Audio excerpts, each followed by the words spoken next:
Setelah menghadapi penolakan dari Rusia untuk menghadiri pertemuan BRICS di Afrika, Presiden Prancis Emmanuel Macron balas mengkritik kehadiran Rusia di benua Afrika. Macron menyatakan kritikannya tersebut pada pertemuan di KTT Fakta Pembiayaan Global baru yang diadakan di Paris baru-baru ini, mengatakan bahwa pengaruh Moskow di wilayah tersebut tidak menguntungkan komunitas internasional. Merujuk hal itu sebagai kekuatan destabilisasi di Afrika melalui pemanfaatan milisi swasta yang memangsa dan melakukan pelanggaran terhadap penduduk sipil. Dia menuduh Rusia mendestabilisasi Afrika melalui pengerahan kelompok militer swasta Wagner. Kremlin dengan cepat membantah tuduhan Macron dan menyangkal bahwa Rusia adalah kekuatan destabilisasi di Afrika. Tuduhan ini mengejutkan bagi banyak orang di Afrika, mengingat tindakan Prancis yang mulai goyah di Afrika. Pada saat ini ada 14 negara Afrika yang dipaksa oleh Prancis melalui fakta kolonial untuk menyetorkan 85% cadangan devisa mereka di Bank Sentral Prancis yang berada di bawah kendali Bendahara Kementerian Keuangan Prancis. Coba bayangkan, Togo dan sekitar 13 negara Afrika lainnya masih memiliki hutang-hutang peninggalan kolonial ke Prancis pada tahun 2023 ini. Ini adalah cerita lain mengenai sejarah peradaban di Afrika. Di masa sulit era prakolonial, masyarakat Afrika menggunakan kerang kavaleri sebagai alat tukar. Kerang ini beredar luas hingga pada tahun 1800-an. Kerang ini memiliki nilai tukar resmi pada mata uang Prancis. Tetapi ketika Kekaisaran Prancis menjajah lebih dalam di Afrika, Paris berusaha untuk memonopoli sirkuit produksi dan pajak perdagangan yang dipungut di Prancis dan pasukan bersenjata diturunkan ke pasar memaksa pedagang untuk menerima mata uang Prancis. Mulai tahun 1930-an dan seterusnya, Prancis telah mendominasi pasokan uang di Afrika yang berbahasa Prancis sebagai kekuatan baru ekstrayudisial. Paris memperoleh akses tenaga kerja dan bahan mentah asal Afrika di bawah harga subpasar, sementara barang jadi, dijual kembali ke Afrika jauh di atas harga pasar. Neokolonialisme Prancis begitu brutal, kejam dan sangat unik, sehingga diberi nama France Afrique. Pasca Perang Dunia II memang banyak hal yang berubah. Paris bergabung dengan sistem Bretton Woods dan mengakibatkan mata uang franc Prancis didevaluasi nilai tukarnya terhadap dolar AS. Reformasi fiskal ini terjadi pada saat Afrika mulai mendekolonisasi diri dari kekuasaan Prancis. Namun Prancis memanfaatkan nilai mata uang yang dipatok lebih rendah untuk mempertahankan holding Afrikanya. Prancis menyulap mata uang baru Afrika pada tahun 1945 yang disebut CFA franc dan memaksa negara koloni mengadopsi mata uang ini. Pada awalnya CFA franc dikemas bagi rekanan bisnis Prancis dengan tarif 1,7 banding 1. Tapi di tahun 1948 ditingkatkan menjadi 2 banding 1. Prancis dapat terus mempertahankan keunggulan ekonomi dengan menghancurkan para pesaing bisnis eksportir komoditas asal Afrika. Dengan cara ini, Prancis berhasil memulihkan ekonominya pasca Perang Dunia, yaitu melalui transfer kekayaan Afrika. Hal ini efektif berlangsung secara terselubung dan mereka baru mengakui hal ini pada tahun 1958. Prancis memberangus gagasan dekolonisasi dengan menempatkan kolaborator lokal dan memberi mereka kedudukan kenegaraan. New Guinea melawan dan mengatakan bahwa rakyatnya lebih suka hidup miskin namun dalam udara kebebasan daripada hidup kaya dalam perbudakan, sehingga Guinea menolak mata uang CFA franc dan berusaha untuk mengembangkan mata uang sendiri. Prancis merasa perlu untuk memberi pelajaran bagi Guinea, dengan memotong dana pensiun bagi veteran perang mereka, membongkar jaringan listrik Guinea dan kemudian berusaha untuk memblokir keanggotaan Guinea. Prancis lebih jauh mendorong hiperinflasi dengan membanjiri Guinea dengan tagihan fiktif sambil mendanai pemberontakan bersenjata anti-pemerintah. Ya itulah yang terjadi dan Prancis semakin menggila. Akal bulus ini akhirnya gagal untuk menjatuhkan pemerintahan Sékou Touré dari kekuasaan, tetapi ekonomi Guinea tidak berhasil pulih sepenuhnya. Demikian juga ketika Togo berubah pikiran dan berusaha membuang CFA franc. Prancis memberi pelajaran lain tanpa ampun. Pemimpin Togo Sylvanos Olympio dibunuh pada Januari tahun 1963. Tetapi catatan resmi mengenai peristiwa ini dengan mudah ditutupi. Upaya lebih lanjut untuk menyembunyikan imperialisme terselubung Prancis berikutnya adalah dengan memecah CFA franc menjadi 2 mata uang terpisah antara negara Afrika Tengah dan Barat. Pada pertengahan 1970-an bank sentral negara di Afrika dipindahkan ke Yaounde dan Dakar. Meskipun warga lokal menjadi staf lembaga-lembaga ini, namun tidak ada perubahan kebijakan mendasar dan Prancis punya hak veto atas status bank-bank pemerintah ini. Persyaratan bahwa negara anggota wajib menyetor setengah dari cadangan devisa mereka ke Bendahara Kementerian Keuangan Prancis ditambah 20 kewajiban keuangan lain yang berarti akses negara anggota hanya bersisa 30% dari saldo dana mereka sendiri. Bank-bank sentral Afrika secara aktif menempatkan cadangan devisa di Prancis dalam saldo debit rekening bank sentral, bahkan diwajibkan lagi untuk membayar bunga. Dengan kata lain, negara-negara anggota CFA terus diperas untuk dapat mempertahankan saldo dana mereka di rekening yang bersisa 30%. Bendahara Prancis tidak mengungkapkan transparansi tata kelola dana ini kepada negara pengguna CFA franc, sehingga tindakan tak lazim bila Prancis menginvestasikan dana Afrika bagi keuntungan Prancis. Orang melihat skema CFA adalah percetakan uang yang sangat efektif bagi kemakmuran Prancis dan pelaku bisnis Prancis mendapat manfaat besar seperti halnya Bendahara Prancis.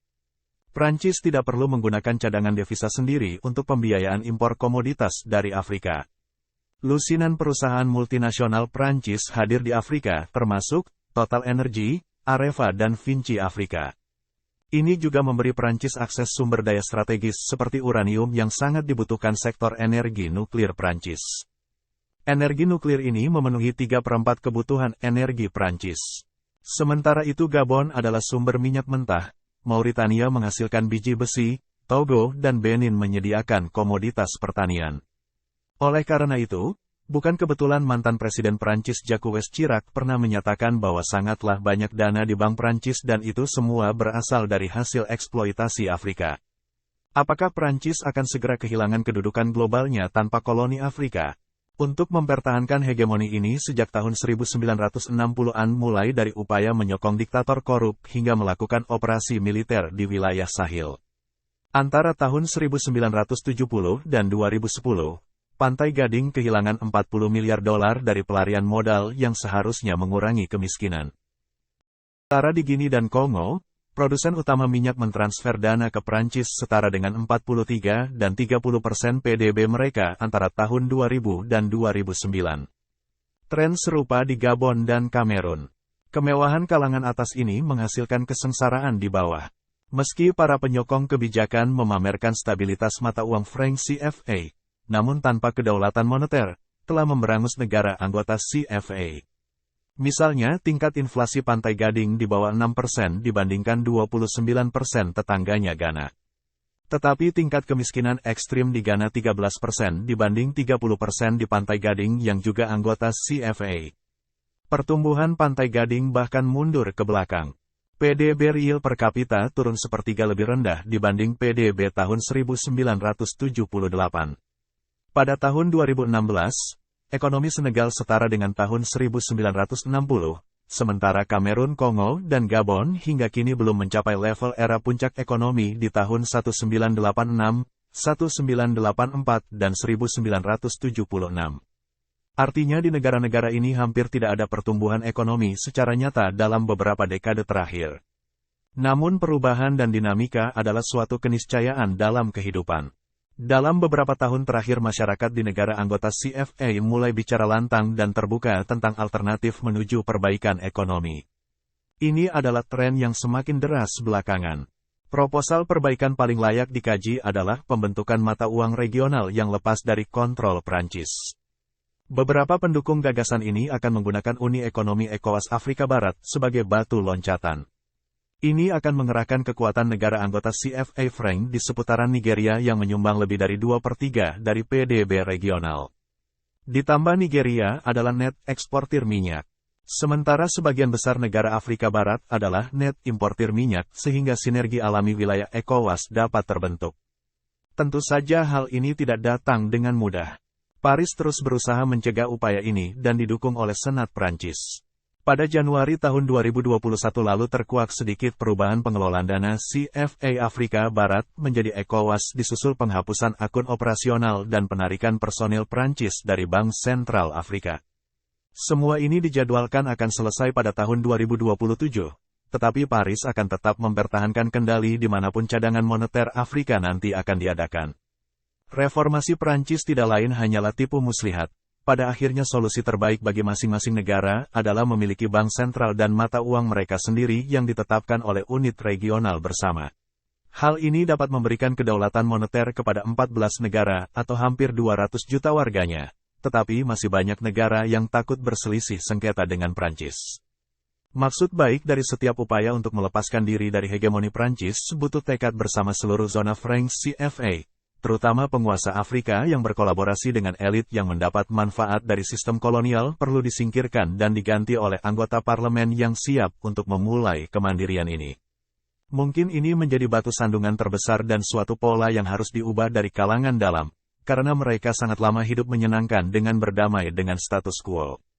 Kementerian Luar Negeri Rusia mengeluarkan pernyataan bahwa kelanjutan kehadiran Wagner di Afrika terserah negara-negara Afrika untuk memutuskan.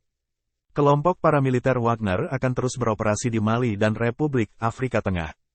Kepala diplomasi Rusia meyakinkan kami pada hari Senin menambahkan bahwa pemberontakan organisasi di Rusia tidak akan mempengaruhi hubungan antara Moskow dan para sekutu Afrika.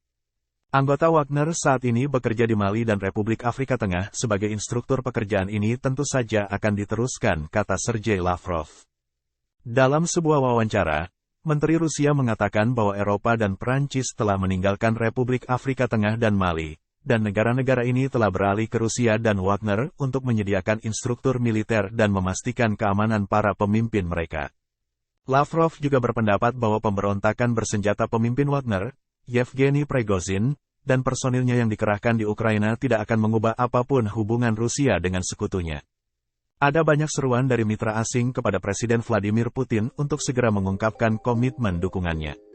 Wagner adalah instrumen Rusia yang dirancang untuk memajukan kepentingan Moskow dan bersaing dengan kepentingan Barat di Afrika. Tetapi sampai sekarang masih banyak yang bingung dengan situasi antara Wagner dan pemerintah Rusia saat ini. Untuk beberapa pemimpin Afrika, terutama Presiden Republik Afrika Tengah, Faustin Archange Touadera itu adalah cerita lain.